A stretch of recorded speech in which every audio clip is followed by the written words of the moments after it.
सुनो तुम्हें खुदा का वास्ता दे के कहता हूँ, बेटे जो होते हैं वो जायदाद के वारिस भी होते हैं, बाप के प्यार के भी वारिस होते हैं। लाजिम उन पे था कि वो कुरान बाप को पढ़ के सुनाते, लेकिन भला को मेरी कौम का इधर दफन हुआ है, सबसे पहले लौट के आने वाला बेटा होता है। कहता बिरयानी जाके देखो दम हुई है कि नहीं, प्लेटें आई हैं कि नहीं। सुनो इस्लाम क्या कहता है, हमारा इस्लाम तो ये कहता है जब तुम किसी अपने अजीज को दफन करो तो इतनी देर तक उसकी कब्र पे ठहरो जितनी देर तक ऊंट को ज़िबा करके उसकी खाल उतारी जाए, बोटियां बना करके उसे 7 जगह तकसीम किया जाए, इतनी देर तक कब्र पे बैठना चाहिए। आए क्या होगा हमारा, हमने इन बेटों को दीन नहीं दिया, ये तो बिरयानी की तरफ दौड़ गए, ये तो खाने की तरफ दौड़ गए। क्या किया अच्छा होता हमने बेटे को कुरान दिया होता, हुजूर का दीन दिया होता। अगर हम कब्र में होते, दुनिया छोड़ के आती, तो ये बेटे कब्र पे खड़े होते और कहते अब्बा दुख ना करना, दुनिया जा सकती है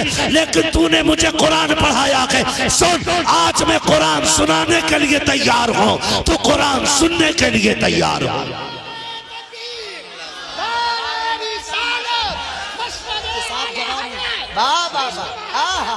मुफ्ती साहब जवाब नहीं है माशाल्लाह माशाल्लाह।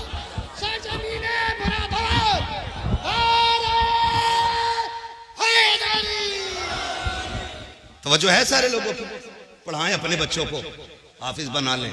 दुनिया बड़ी बेवफा है, ये दुनिया बड़ी बेवफा है, बड़ी बेवफा है।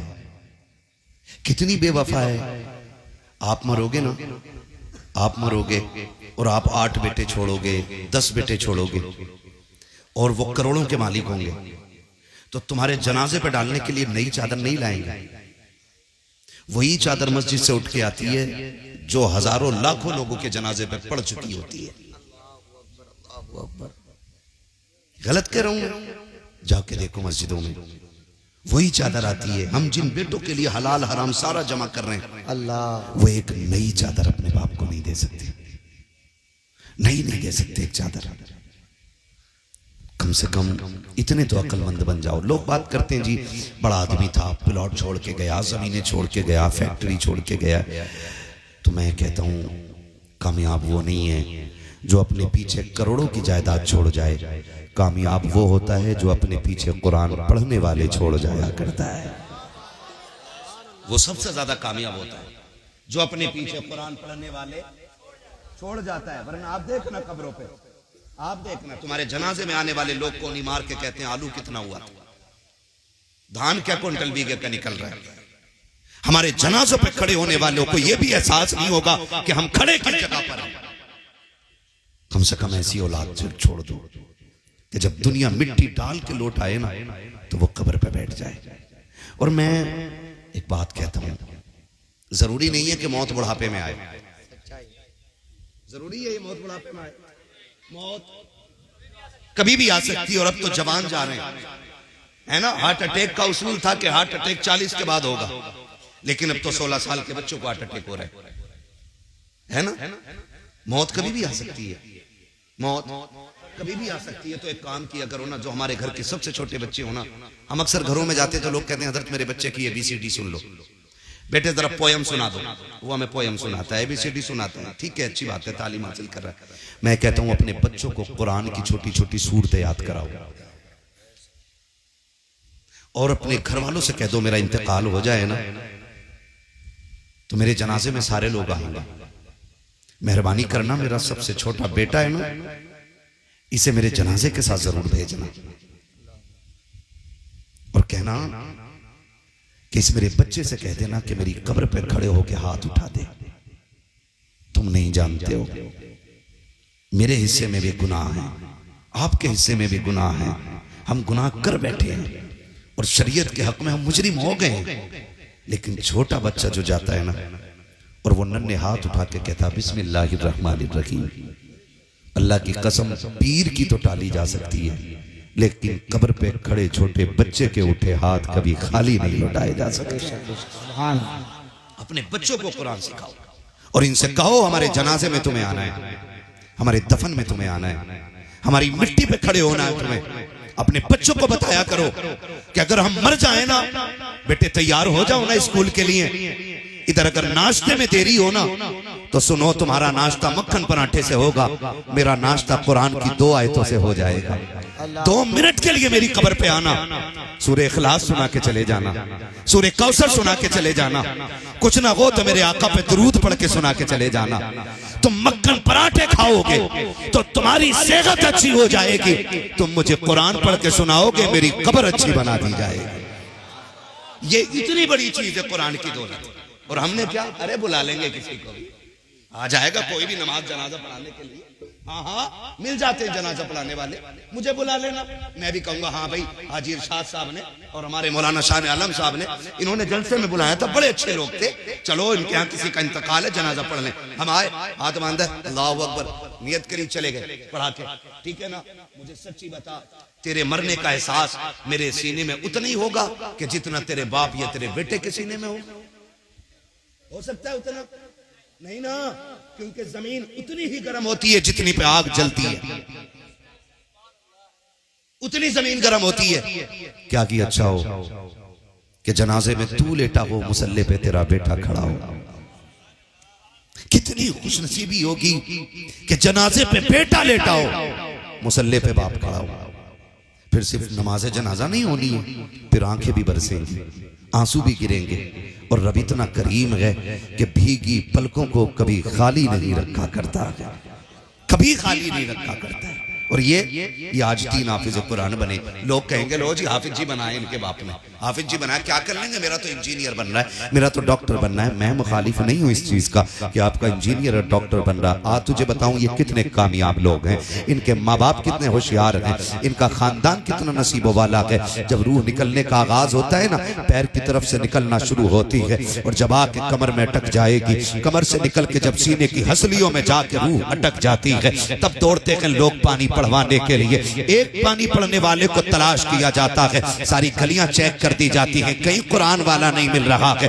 लाओ लेकर के आओ इंजीनियर और डॉक्टरों को, लेकर के आओ वकीलों और जजों को, लेकर के आओ जिसको तुमने दुनिया की सारी तालीमें दी है, जिस पर तुमने करोड़ों रुपया लगाया है, ला करके खड़ा करो। बाप से आकर के डॉक्टर कहेगा अब्बा बता मैं तेरे लिए क्या कर सकता हूँ, बाप गर्दन हिला के कह देगा बेटे अब तेरी कोई दवा मेरे काम की नहीं रह गई है। हाँ हाँ, मैंने करोड़ों लगा करके तुझे डॉक्टर बनाया था, लेकिन आज तेरा कोई सिर्फ मेरे काम का नहीं है। फिर बढ़ाओ वकील को आगे, अब्बा मुझ पे लाखों रुपए लगाए थे, बता कौन सा तुझे नुस्खा दूं, कहेगा तेरा भी काम कोर्ट में है, मेरे पास तेरा कोई काम नहीं है। लाओ इंजीनियर को, उसको भी रोक देगा बाप, बड़े बड़ों को लेकर के आ जाना, बाप सबको इनकार कर देगा। का बता क्या चाहता है, तब बाप रोक के कहता है आज लग रहा है कि मैंने सबसे बड़ी गलती की है, काश एक बेटे को कुरान वाला बना दिया होता, हाफिज कुरान वाला बना, हाफिज कुरान बनाता, क्या मिलता। तो वो रो के कहता है कम से कम बेबसी की मौत तो न मरता, मेरा बेटा कुरान पढ़ता, मैं मुस्कुराता हुआ जन्नत की तरफ रवाना हो जाता। नारे तकबीर, नारे रिसालत,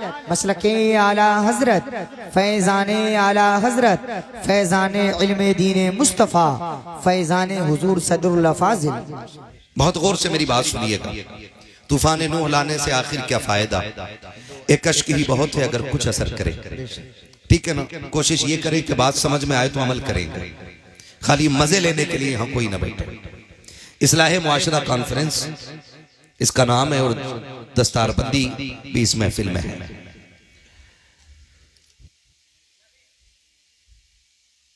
अल्लाह इन इदारों को चलाने वालों को लंबी उम्र दे जो खुलूस से इदारों की खिदमत करते हैं, क्योंकि इनके एहसानात हैं जो हमें आसानी से जनाजे पढ़ने वाले भी मिल जाते हैं और पढ़ाने वाले भी मिल जाते हैं। वरना जिन इलाकों में इदारे नहीं है, उन इलाकों में ईद के दिन फातिहा पढ़ने वाला मैसर नहीं होता है। कुर्बानी करने के लिए एक ही इमाम चक्कर काट रहा पूरे गांव में, जबकि ये वो काम है जो हर बंदे को आने चाहिए। आने चाहिए कि नहीं? लेकिन माफ कीजिएगा, हम मौलवियों में गलती निकालने को तैयार रहते हैं।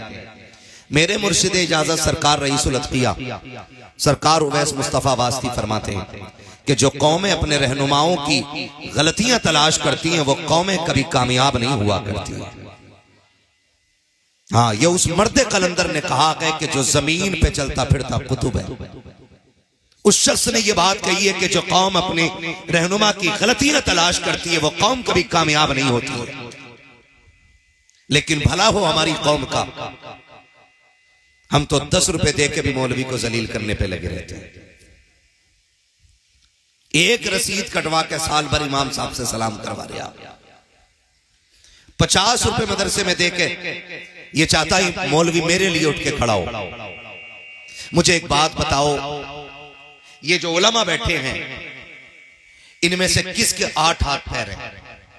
कितने इनके हाथ पैर? कितने दिख रहे हैं ना? कितने? आंखें कितनी है? सर कितने? सर कितने? कान कितने? तो मतलब जैसे हम वैसे ये हैं, अलग से कोई एक्स्ट्रा चीज नहीं है। लेकिन हम इनका एहतराम क्यों करते हैं?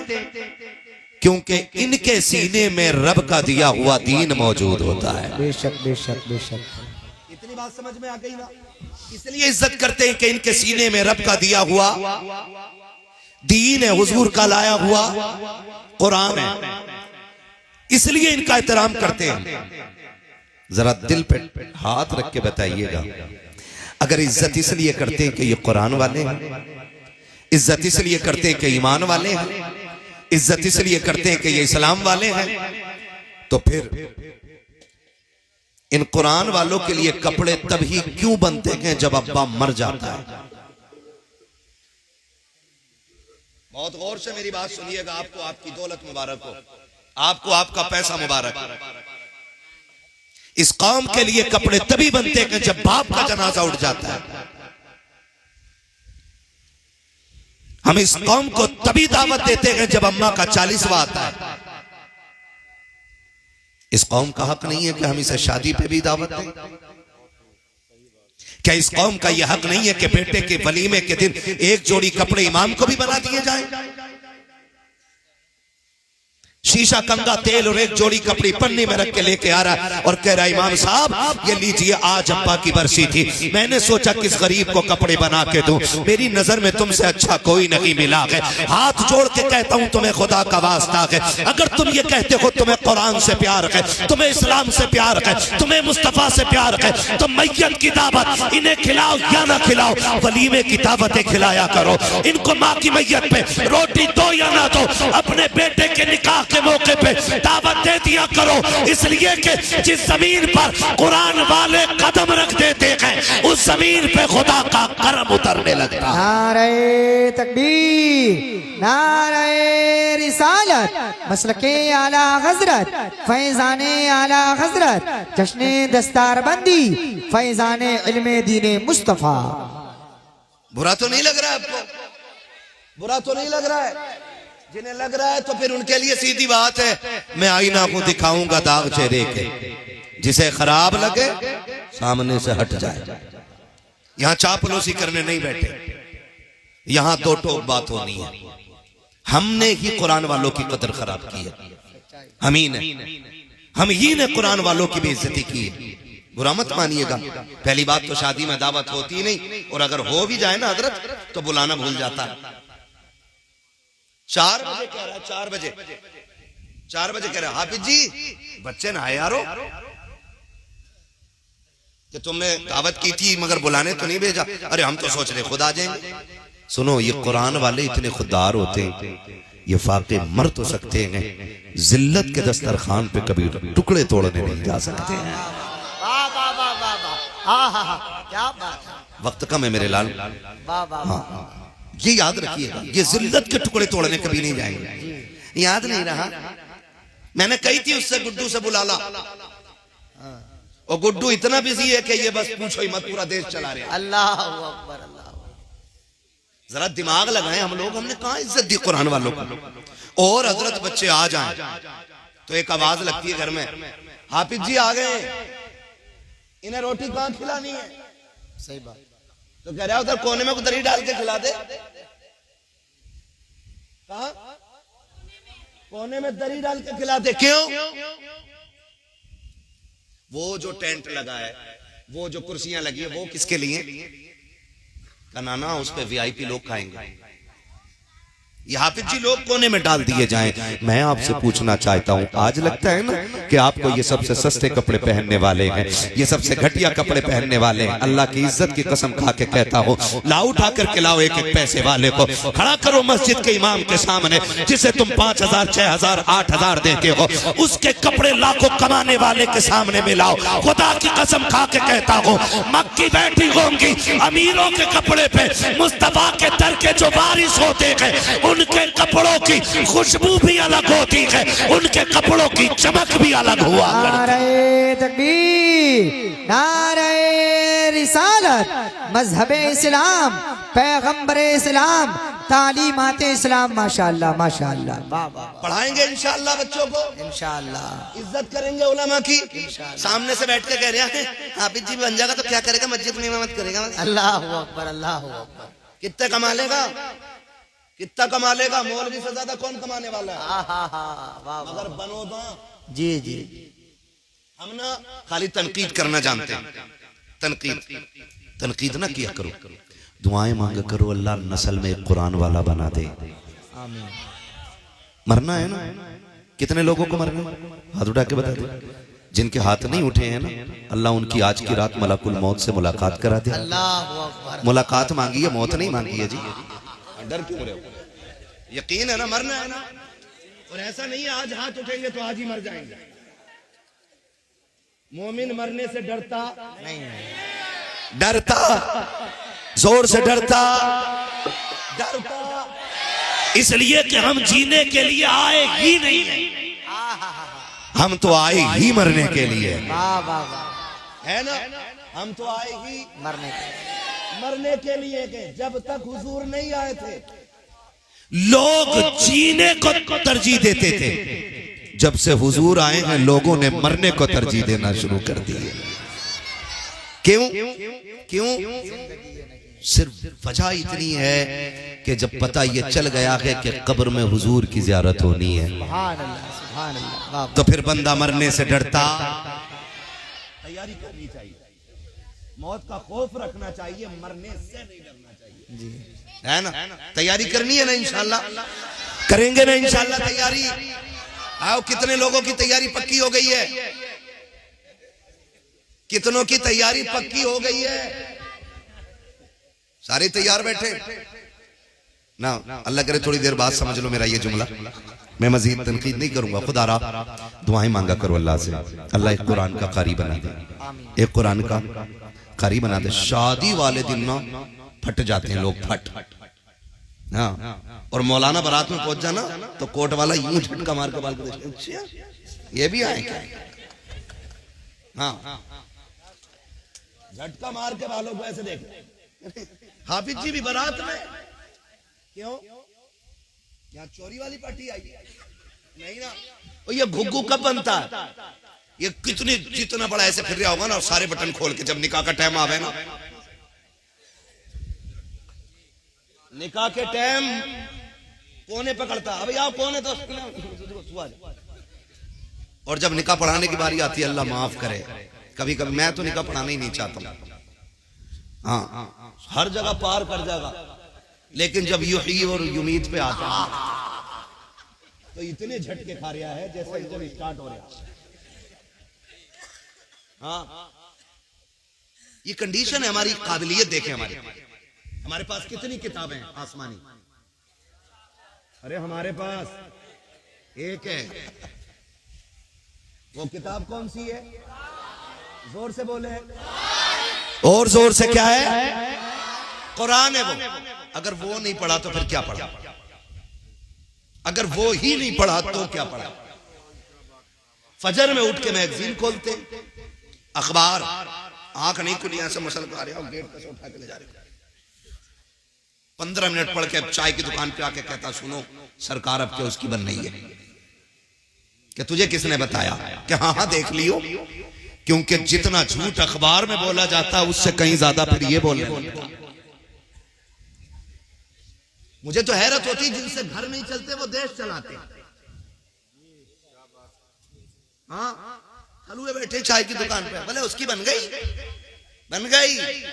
पक्की है, वोट किसे दे रहे हो? अरे यार छोड़ो, इसकी बन गई। ये कंडीशन है हमारी। जबकि फजर बाद क्या होना था, सबको कुरान पढ़ना चाहिए था। पढ़ना चाहिए था कि नहीं? कुरान पढ़ना चाहिए था, लेकिन हमने अखबार पढ़े, मैगजीन पढ़ी।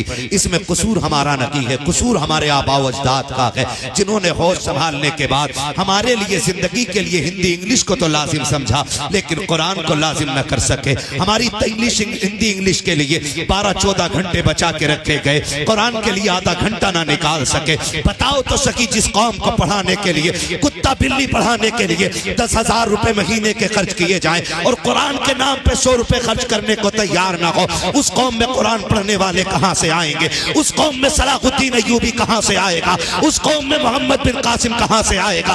वो लोग कुरान कैसे पढ़ेंगे जिन्होंने पूरी जिंदगी कुरान खोल के न देखा होगा? और तुम्हें खुदा का वास्ता है, पढ़ो हिंदी इंग्लिश। हमारा इस्लाम पढ़ने से मना नहीं करता है। डॉक्टर बनो तुम्हारा हक है, इंजीनियर बनो तुम्हारा हक है, आप मिनिस्टर बनो तुम्हारा हक है, लेकिन इस सबसे पहले कुरान के कारी बन जाओ। ये तुम्हारे मुसलमान होने का तुम पे हक रखा। नारे तकबीर, नारे रिसालत, मसलके आला हजरत, फैजाने आला हजरत, फैजाने हुजूर गौसे आजम, जश्ने दस्तारबंदी, इस्लाह मुआशरा कॉन्फ्रेंस, अल्लामा मुफ्ती मोहम्मद हम्माद साहिब किबला। माशाअल्लाह माशाअल्लाह। कोर्स अगर किताबों का ना 15,000 का भी हो जाए तो खरीदेंगे, 20,000 का भी हो जाए तो खरीदेंगे। चल सुबह खड़ा हो मेरे साथ, मैं तुझे मस्जिद के दरवाजे पे लेके चलूं। ऐसे ऐसे बच्चे आते हैं कि उनके जो कायदे होते हैं ना, हर पन्ने पे टैप लगा होता है, वो सीधा होता है। हाँ सही बात। हर वर्क पे टैप लगा है। हम 10,000 15,000 हिंदी इंग्लिश पढ़ाने वाले और पढ़ने वाले बच्चों पे लगा देते हैं, हमसे 50 रुपए कुरान वालों पे खर्च नहीं होते। अल्लाह अकबर, अल्लाह अकबर। हम कहाँ खड़े हैं यार, कहाँ खड़े? माफ कीजिएगा, कहीं तीजे में चले जाओ ना तो हुक्म यह है कि इतनी जोर से पढ़े कि अपनी कानों में आवाज आए।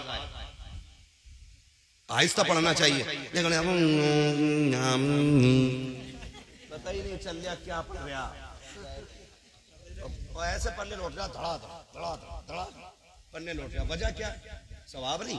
इसे पता है कि चने पढ़ने वालों को 1 मुट्ठी चने मिलते हैं और पारे पढ़ने वाले को 2 मुट्ठी चने मिलते हैं। ये कंडीशन है हमारी। क्या है? ये कंडीशन है हमारी। चनों के लालच में पन्ने लौट रहे हैं हम बैठ कर। मरने वाला कहता कि तुम 3 चीजें भी कर लोगे ना तो मुझ पे लठ बराबर फिरना है, क्योंकि जितने आए 99% गलत पढ़ रहे हैं।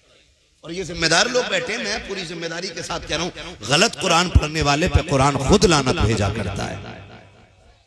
बैठे तो सवाब की नीयत से थे और अजाब लेके उठे। नौजवानों आदत डालो कुरान पढ़ने की।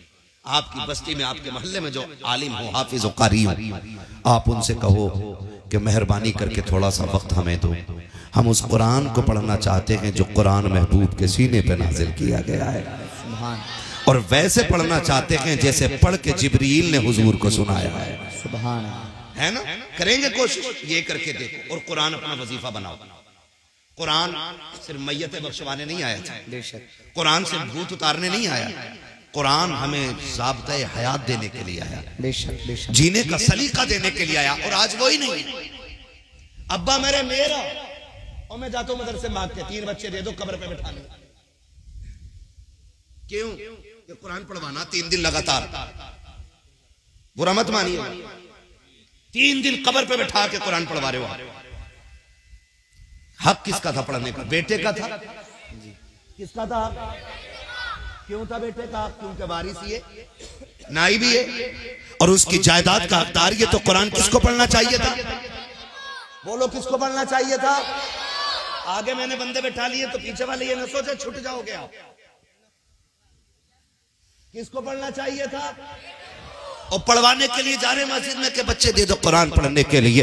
एक जगह जाना हुआ, मिले बच्चों से मुलाकात हुई, बच्चों की आंखें सूजी हुई थी। मैंने कहा मेरे लाल बता तो सही आंखों में क्या हो गया? कहा एक जगह कुरान पढ़ने के लिए कब्र पे गए थे, एक बेटे ने अपने बाप की कब्र पे 3 दिन बैठा के कुरान पढ़वाया और सोने नहीं दिया था। मुझे बता तो सही, किसी पे सितम करके तुझे क्या लगता है तेरे बाप की कब्र में ठंडक पैदा हो जाएगी? तुझे क्या लगता है अगर कुरान वालों पे ये सितम किया जाए कि उन्हें सोने न दिया जाए तो तेरे बाप को राहत मिलेगी। सुनो, तुम्हें खुदा का वास्ता दे के कहता हूँ, बेटे जो होते हैं वो जायदाद के वारिस भी होते हैं, बाप के प्यार के भी वारिस होते हैं। लाजिम उन पे था कि वो कुरान बाप को पढ़ के सुनाते, लेकिन भला को मेरी कौम का इधर दफन हुआ है, सबसे पहले लौट के आने वाला बेटा होता है। कहता बिरयानी जाके देखो दम हुई है कि नहीं, प्लेटें आई हैं कि नहीं। सुनो इस्लाम क्या कहता है, हमारा इस्लाम तो ये कहता है जब तुम किसी अपने अजीज को दफन करो तो इतनी देर तक उसकी कब्र पे ठहरो जितनी देर तक ऊंट को ज़िबा करके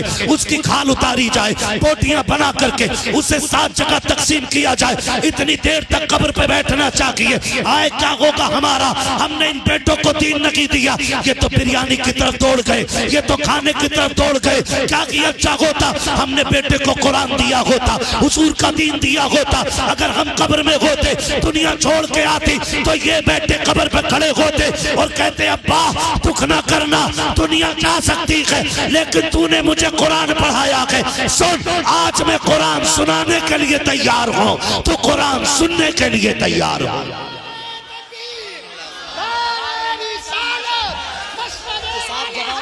वाह वाह वाह, मुफ्ती साहब जवाब नहीं है, माशाल्लाह माशाल्लाह।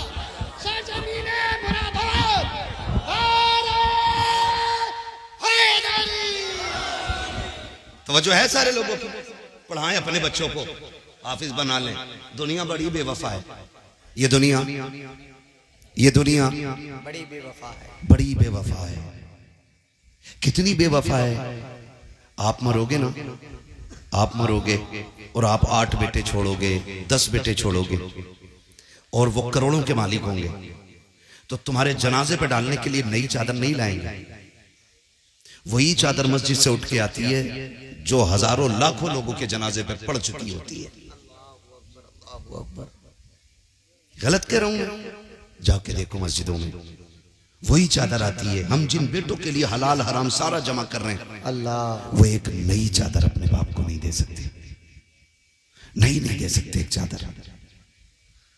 कम से कम इतने तो अक्लमंद बन जाओ। लोग बात करते हैं जी बड़ा आदमी था, प्लॉट छोड़ के गया, जमीनें छोड़ के गया, फैक्ट्री छोड़ के गया। तो मैं कहता हूं कामयाब वो नहीं है जो अपने पीछे करोड़ों की जायदाद छोड़ जाए, कामयाब वो होता है जो अपने पीछे कुरान पढ़ने वाले छोड़ जाया करता है। वो सबसे ज्यादा कामयाब होता है जो अपने पीछे कुरान पढ़ने वाले छोड़ जाता है। वरना आप देखना कब्रों पे, आप देखना तुम्हारे जनाजे में आने वाले लोग को नहीं मार के कहते हैं आलू कितना हुआ, धान क्या क्विंटल बीघे का निकल रहा है। हमारे जनाजों पे खड़े होने वालों को यह भी एहसास नहीं होगा कि हम खड़े किस जगह पर हैं। कम से कम ऐसी औलाद छोड़ दो कि जब दुनिया मिट्टी डाल के लौट आए ना तो वो कब्र पे बैठ जाए। और मैं एक बात कहता हूं, जरूरी नहीं है कि मौत बुढ़ापे में आए, जरूरी है ये मौत बुढ़ापे में आए, मौत कभी भी आ सकती है। और अब तो जवान जा रहे हैं, है ना। हार्ट अटैक का उसूल था कि हार्ट अटैक 40 के बाद होगा, लेकिन अब तो 16 साल के बच्चों को हार्ट अटैक हो रहा है ना। मौत कभी भी आ सकती है, मौत कभी भी आ सकती है। तो एक काम किया करो ना, जो हमारे घर के सबसे छोटे बच्चे हो ना, हम अक्सर घरों में जाते तो लोग कहते हैं हजरत मेरे बच्चे की ABCD सुन लो, बेटे जरा पोयम सुना दो। वो हमें पोयम सुनाता है, ABCD सुनाता है, ठीक है, अच्छी बात है, तालीम हासिल कर रहा है। मैं कहता हूं अपने बच्चों को कुरान की छोटी छोटी सूरतें याद कराओ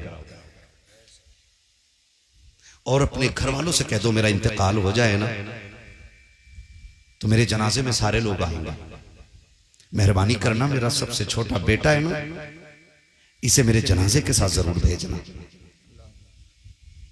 और कहना कि इस मेरे बच्चे से कह देना कि मेरी कब्र पे खड़े होके हाथ उठा दे।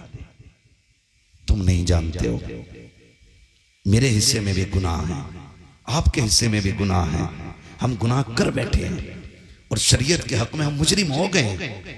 लेकिन छोटा बच्चा जो जाता है ना और वो नन्हे हाथ उठा के कहता बिस्मिल्लाहिर्रहमानिर्रहीम, अल्लाह की कसम पीर की तो टाली जा सकती है लेकिन कब्र पे खड़े छोटे बच्चे के उठे हाथ कभी खाली नहीं लौटाए जा सकते। अपने बच्चों को कुरान सिखाओ और इनसे कहो हमारे जनाजे में तुम्हें आना है, हमारे दफन में तुम्हें आना है, हमारी मिट्टी पे खड़े होना है तुम्हें। अपने बच्चों को बताया करो कि अगर हम मर जाए ना बेटे तैयार हो जाओ ना स्कूल के लिए, इधर अगर नाश्ते में देरी हो ना तो सुनो, तुम्हारा नाश्ता मक्खन पराठे से होगा, मेरा नाश्ता कुरान की 2 आयतों से हो जाएगा। 2 मिनट के लिए मेरी कब्र पे आना, सूरह इखलास सुना के चले जाना, सूरह कौसर सुना के चले जाना, कुछ ना हो तो मेरे आका पे दुरूद पढ़ के सुना के चले जाना। तुम मक्खन पराठे खाओगे तो तुम्हारी सेहत अच्छी हो जाएगी, तुम मुझे कुरान पढ़ के सुनाओगे, मेरी कब्र अच्छी बना दी जाएगी। ये इतनी बड़ी चीज है कुरान की दौलत। और हमने क्या, अरे बुला लेंगे किसी को, आ जाएगा कोई भी नमाज जनाजा पढ़ाने के लिए। हाँ मिल जाते हैं जनाजा पढ़ाने वाले, मुझे बुला लेना, मैं भी कहूंगा हाँ भाई हाजी इरशाद साहब ने और हमारे मौलाना शाह आलम साहब ने इन्होंने जलसे में बुलाया था, बड़े अच्छे लोग थे, चलो इनके यहाँ किसी का इंतकाल है, जनाजा पढ़ लें। हम आए, हाथ बांधा, अल्लाहु अकबर, नियत करी, चले गए पढ़ा के। ठीक है ना, मुझे सच्ची बता, तेरे मरने का एहसास मेरे सीने में उतना ही होगा कि जितना तेरे बाप या तेरे बेटे के सीने में हो सकता है उतना नहीं ना, क्योंकि जमीन उतनी ही गर्म होती है जितनी पे आग जलती है, उतनी जमीन गर्म होती है। क्या की अच्छा हो कि जनाजे में तू लेटा हो, मुसल्ले पे तेरा बेटा खड़ा हो। कितनी खुशनसीबी होगी कि जनाजे पे बेटा लेटा हो, मुसल्ले पे बाप खड़ा हो। फिर सिर्फ नमाज जनाजा नहीं होनी है, फिर आंखें भी बरसेंगी, आंसू भी गिरेंगे। और रब इतना करीम है कि भीगी पलकों को कभी खाली नहीं रखा करता है, कभी खाली नहीं रखा करता है। और ये आज 3 हाफिज कुरान बने। लोग कहेंगे लो जी हाफिज जी बनाए इनके बाप ने, हाफिज जी बनाया, क्या कर लेंगे, मेरा तो इंजीनियर बन रहा है, मेरा तो डॉक्टर बनना है। मैं मुखालिफ नहीं हूं इस चीज का कि आपका इंजीनियर और डॉक्टर बन रहा। आज तुझे बताऊं ये कितने कामयाब लोग हैं, इनके माँ बाप कितने होशियार हैं, इनका खानदान कितना नसीबों वाला है। जब रूह निकलने का आगाज होता है ना, पैर की तरफ से निकलना शुरू होती है और जब आके कमर में अटक जाएगी, कमर से निकल के जब सीने की हसलियों में जाके रूह अटक जाती है, तब दौड़ते हैं लोग पानी पढ़वाने के लिए।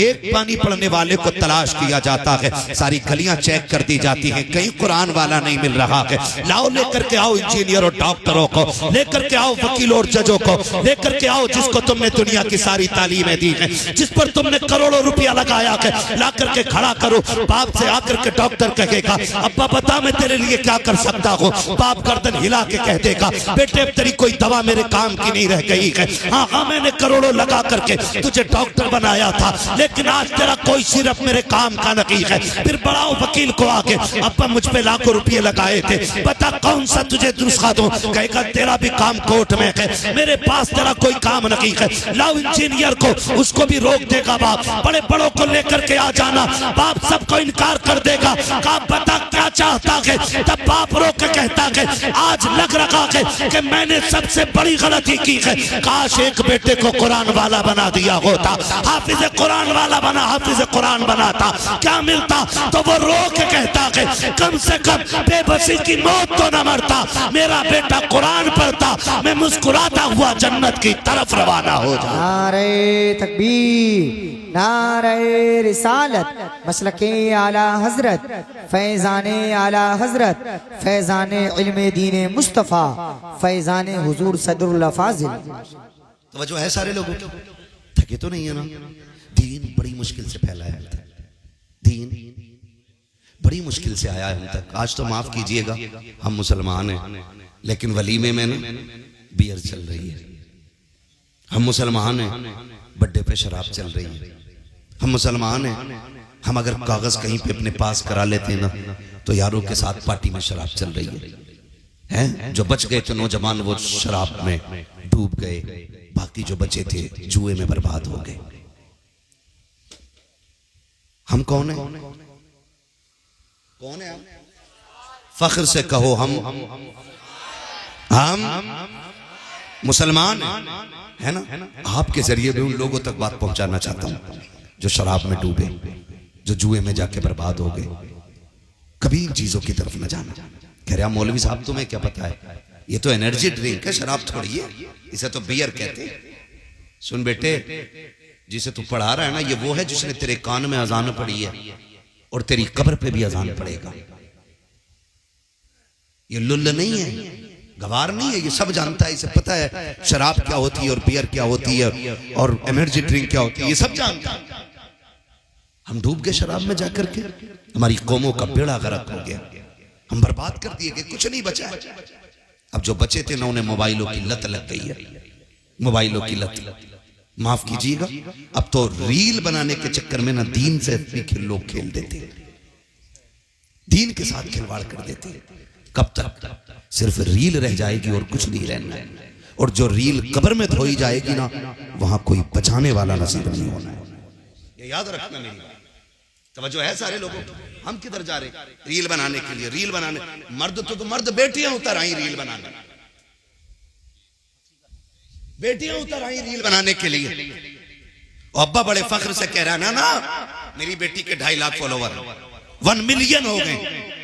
मिलियन नहीं, ट्रिलियन भी हो जाए ना तो तेरी औकात एक मिट्टी के ढेले बराबर नहीं है, कोई औकात नहीं है। हाँ, बुरा ना मानिएगा। अभी एक मीडिया की रील बनाने वाली बच्ची का इंतकाल हुआ, जानते हो? उसके कई लाख फॉलोवर थे, लेकिन उसकी लाश ना हॉस्पिटल के बाहर 3 दिन रखी रही थी।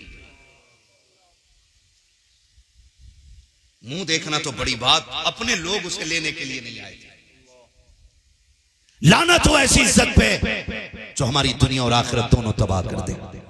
और देख, अगर पता चल जाए कोई कुरान वाली का इंतकाल हो गया, ऐसी बच्ची का इंतकाल हो गया जिसकी तहज्जुद कज़ा नहीं हुई, खुदा की कसम हाजी भी बढ़ बढ़ के कंधा दे रहा है, नमाजी भी बढ़ बढ़ के कंधा दे रहा है, 5 वक्त का कुरान की तिलावत करने वाला नमाजों में वो भी बढ़ के कंधा दे रहा है। बता तो सकी क्या मिल गया है? का तुम नहीं जानते हो ये कनीज़े फातिमा ज़हरा जा रही है, इसके जनाजे को कंधा देने से हो सकता है काबे वाला भी राजी हो जाए, मदीने वाला भी राजी। नारे तकबीर, नारे रिसालत, मसलके आला हजरत, फैजाने आला हजरत, जश्ने दस्तार बंदी। माशाअल्लाह माशाअल्लाह। पौन घंटा हो चुका है, चलूं आगे और नहीं थके ना। दीन बड़ी मुश्किल से फैला है। आज तो माफ कीजिएगा, बुरा ना मानिएगा, बातें बहुत कड़वी हैं लेकिन सच्ची हैं। अगर मदरसे वाले किसी सेठ को फोन कर देना, साहब पिछले साल आपकी 2000 की रसीद थी, है ना, वो कह रहा तुम्हें बड़ी जल्दी है भाई, ले लियो, फिर ये कह के फोन काट दिया। फिर थोड़ी दिन के बाद गए दुकान पे, अगर कोई मदरसे वाला चला जाए ना तो दुकानदार मुंह फेर के खड़ा हो जाता है। ऐसे धनिये वाले की इज्जत है उसकी नजर में, गरम मसाला लेने वाले की इज्जत है उसकी नजर में। हाँ भाई, 2 पैसे की चीज लेने वाले की इज्जत है, लेकिन कुरान वाले की इज्जत उसकी नजर में नहीं होती है जी। उसे मुंह फेर फेर के बात कर रहा है। वो कह रहा भाई साहब भाई साहब भाई साहब, ऐसा लग रहा है ये भीख मांगने आया खड़ा है। सुन, अल्लाह के अजाब से डर। रब देना जानता है ना, बेशक, तो रब लेना भी जानता है। अकड़ तो किसी को भी नहीं दिखानी चाहिए, खास करके कुरान वालों को, खास करके कुरान वालों को।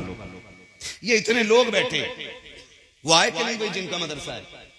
शान आलम साहब है ना? अच्छा ये बताओ, ये इतने लोग बैठे, इनमें से किसी को अपने बच्चों के लिए भीख मांगते देखा है किसी ने? बोलो, देखा है किसी ने? अपनी बीवी के लिए, अपने शौक के लिए? ये आपके और मेरे दरवाजे सिर्फ इसलिए आते हैं ताकि ये जो कुरान वाले पढ़ रहे हैं ना, इनकी खिदमत हो सके, इनके लिए। और तुमने इन्हें कुत्ता समझा, तुमने इन्हें जलील समझा, तुमने इन्हें तोकोड़ी का समझा।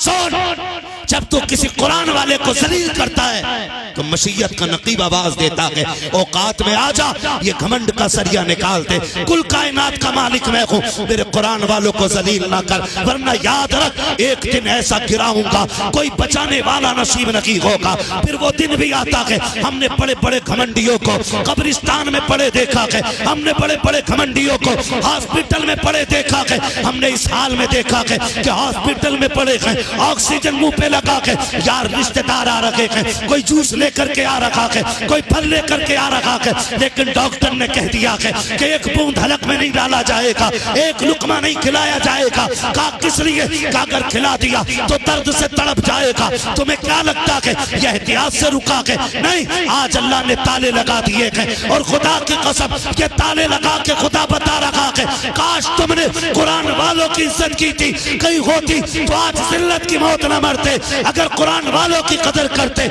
यहाँ भी शान से रहते, वहां भी शान से जाते। नारे तकबीर, नारे रिसालत, मसलके आला हजरत, फैजाने आला हजरत अल्लामा हुजूर अहसन मियाँ साहिब किबला, अल्लामा हुजूर अहसन मियाँ साहिब किबला, रज़वी दूल्हा, रज़वी दूल्हा अल्लामा हुजूर अहसन मियाँ साहिब किबला, नबी रहे आला हजरत। आप लोग रास्ता दे दे, बिल्कुल रास्ता दे दीजिएगा, बिल्कुल हट जाइएगा रास्ते में से, बिल्कुल हट जाए। हजरत को आने दीजिएगा, सुकून और इत्मीनान के साथ में रास्ता दे दे, हजरत को सुकून के साथ।